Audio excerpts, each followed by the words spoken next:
What's up YouTube? My name's Quickie, welcome back to the channel. Jamie's in the house because we need some beef because this thing has got to go back in the frame. I'm hoping we can get this in today and then we're just going to start throwing stuff at the bike because it will be lovely to hear it running again. We've still got a question mark on that missing cylinder, and I'm hoping a combination of sorting stuff out and new coils and blah blah blah is going to fix that and we can get it running, and then that's one step closer to it being on the road. So far everything this week is going brilliant. Like really good, and there's quite a few videos coming out as well, pretty much one a day. You're sort of 2 days behind ish, something like that. So by the time you see this, I'm hoping it'll already be on the road. If I'm honest. Right, this is probably going to be a timey lapse because we're going to be hanging on to this doing lots of grunting. We got lifts. I made that thing as well just because it sits on the rails. It just lifts it up. Okay. Right, so what lift do you want to use? Well, I've got two of them. Platform ones? Yeah. I know you've got two. Yeah, you go with one. A nice shiny red one. Yeah. They won't be shiny for long. Right, okay, let's I'm going to move you over there or something and then we're just going to have at it.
Right,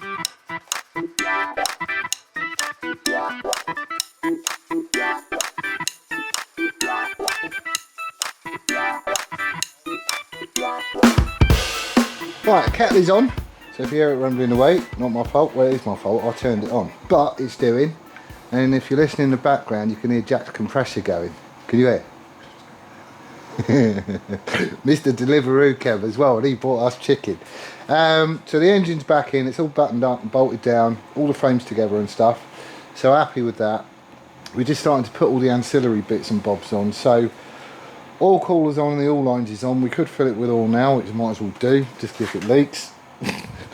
It's easy enough to get to it and sort it. I'm just doing the radiator, Jamie's on the chain, so it's all getting back together again as quick as we can do it, basically. Well, I say quick as we can, we are yapping quite a bit. Quite a lot. But the good news is, it's not as hot. So the camera's not pooing itself anymore, which is nice. But once we get these bits done, and get the carbs on, and the exhaust and stuff, potentially we can fire it up and see if that, oh, we've still got to put the new coils on as well, haven't we? I'm going to have to disappear. I've got to be back home at 4 o'clock because Sam needs a car again. But it is her car. So we're just going to see how much we can get done today. It might be today, it might be tomorrow, because it is now 1:10. So time's getting on, basically. Right.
Right then, we're back. It is now Thursday. It is another day. Because we was yapping and stuff yesterday. We didn't get as much to do. We didn't get it running. We didn't get it nowhere near running. We had, what was his name? Doug. Landmark? No, Lardmark. Lardmark, I'm sure it was. He rocked up as well. He just pulled up. We was yapping with him for ages as well. Where was we? Coils, that's it. We can get the coils in. I think I did drop a spacer there, so that'll need to go back on. Get the rest of the exhaust on and get some fluids in it, I suppose. Cool. If we do that and then we get the carbs on afterwards. I was just going to cut those leads to length, but yeah. Yeah.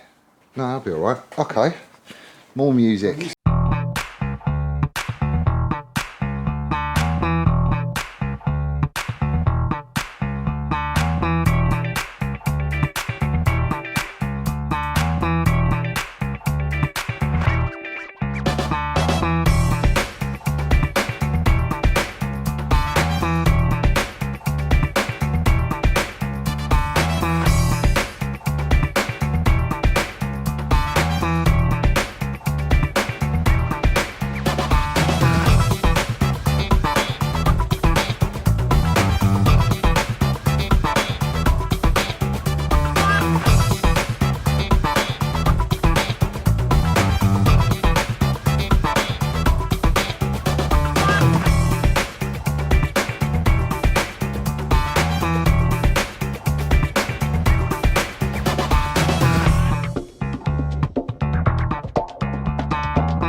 Right, I think I just did that yabbering away thing, but my microphone wasn't turned on.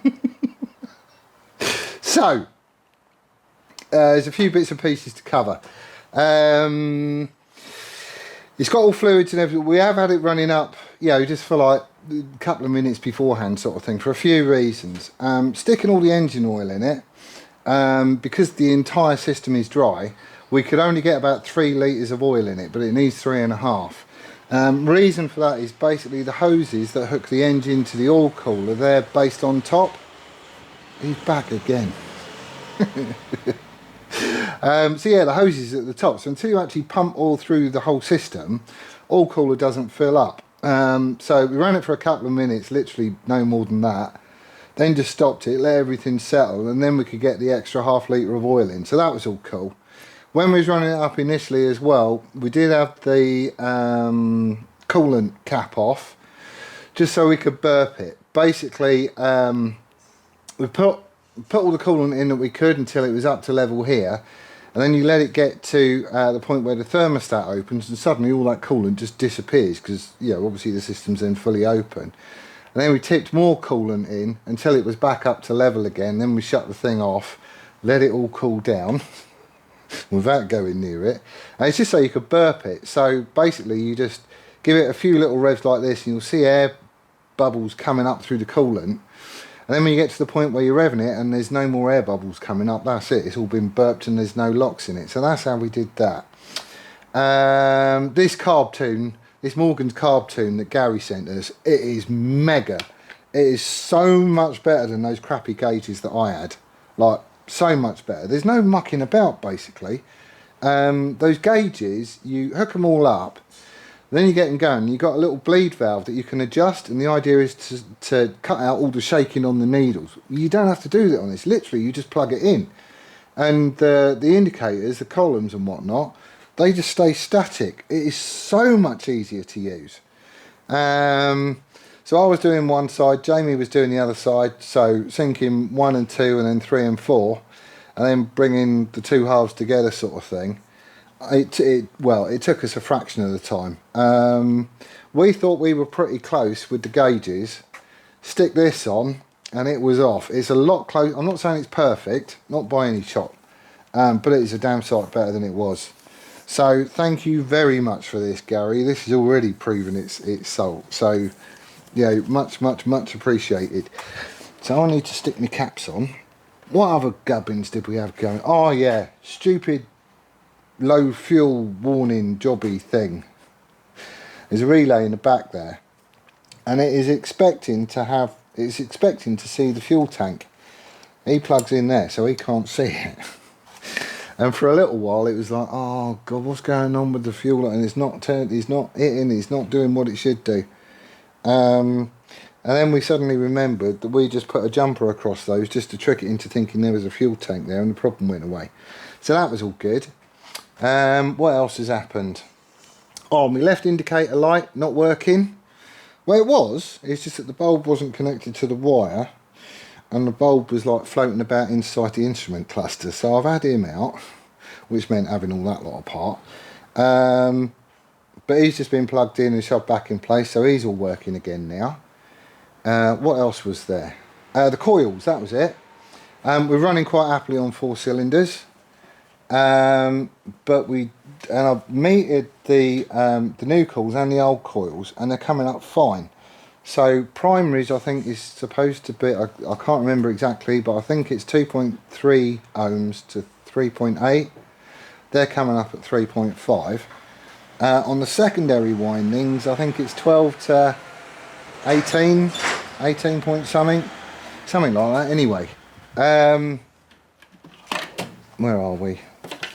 Where's my jobbies? And these were coming up at 14.5 and 14.6, so they're easy in spec.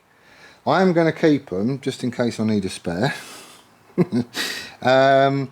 But I think it is probably going to be more likely, it's like an HT lead breaking down with heat and vibration. The HT leads, you know, the spark plug leads basically, The new coils came with them. We just swapped the caps over and it all seems to be fine. So if I get the problem again, the problem is probably going to be one of the caps. But all 4 cylinders are firing quite happily now, which it wasn't doing before. So that's that. What else was there? I'm sure there was some other stuff, but I can't remember what it is. Oh yeah, the switch gear.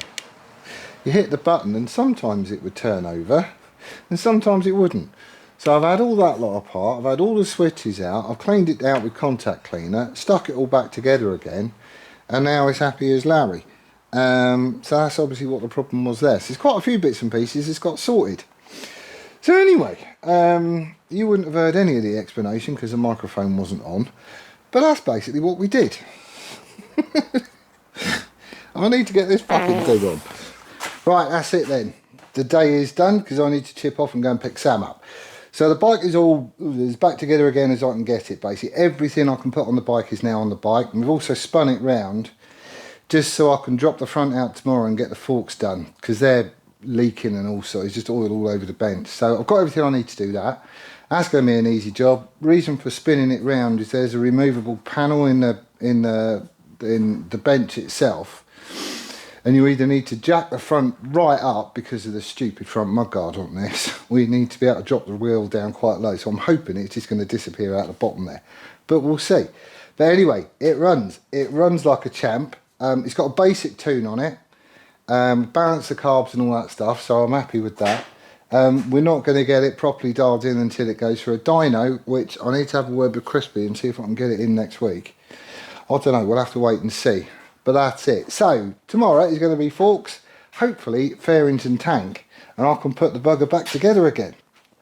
Massive thank you to this man. He's given me a couple of days of his time and we had a right laugh in here. And thanks again for Doug showing up. That was quite cool. What else? Oh, Sarah and John. Nothing yet, but I'll let you know. I've just been down and checked. But anyway, that's where I'm leaving it for this one. Thank you ever so much for watching. I do hope you well and stayed safe. We'll see you on the next one. Laters.